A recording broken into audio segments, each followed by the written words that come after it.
will you give me to spin gold for you this third time?" "I have nothing left," said she.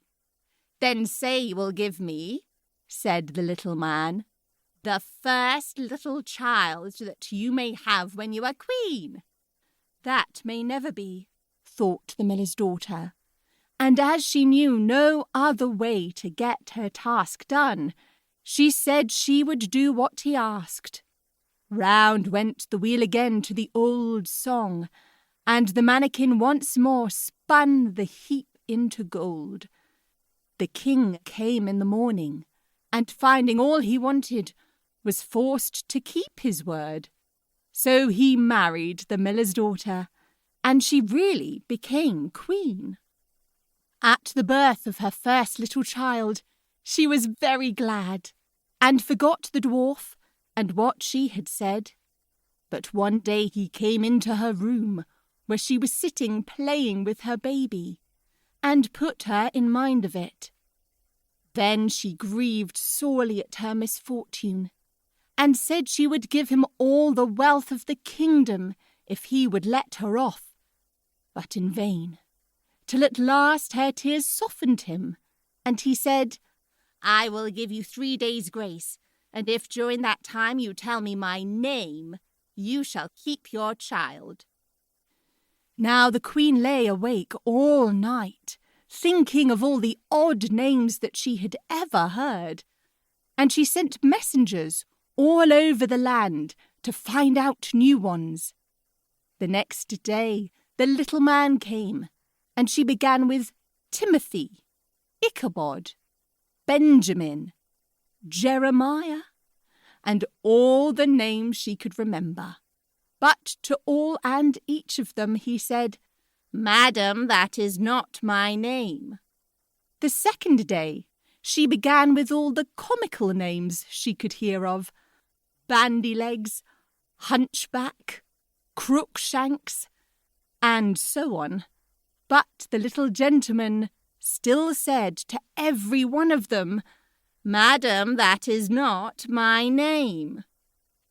The third day, one of the messengers came back and said, "I have travelled 2 days without hearing of any other names, but yesterday, as I was climbing a high hill among the trees of the forest where the fox and the hare bid each other good night, I saw a little hut, and before the hut burned a fire, and round about the fire a funny little dwarf was dancing upon one leg and singing, 'Merrily the feast I'll make, today I'll brew, tomorrow bake, merrily I'll dance and sing, for next day we'll a stranger bring. Little does my lady dream, Rumpelstiltskin is my name.'" When the queen heard this, she jumped for joy, and as soon as her little friend came, she sat down upon her throne, and called all her court round to enjoy the fun, and the nurse stood by her side with the baby in her arms, as if it was quite ready to be given up. Then the little man began to chuckle at the thought of having the poor child to take home with him to his hut in the woods, and he cried out, "Now, lady, what is my name?" "Is it John?" asked she. "No, madam." "Is it Tom?" "No, madam." "Is it Jemmy?" "It is not." "Can your name be Rumpelstiltskin?" said the lady slyly. "Some witch told you that! Some witch told you that!" cried the little man, and dashed his right foot in a rage so deep into the floor that he was forced to lay hold of it with both hands to pull it out.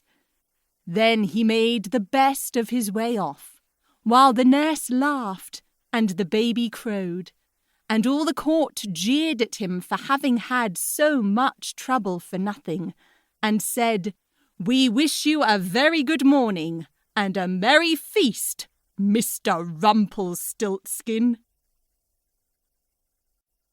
The Queen Bee. 2 kings' sons once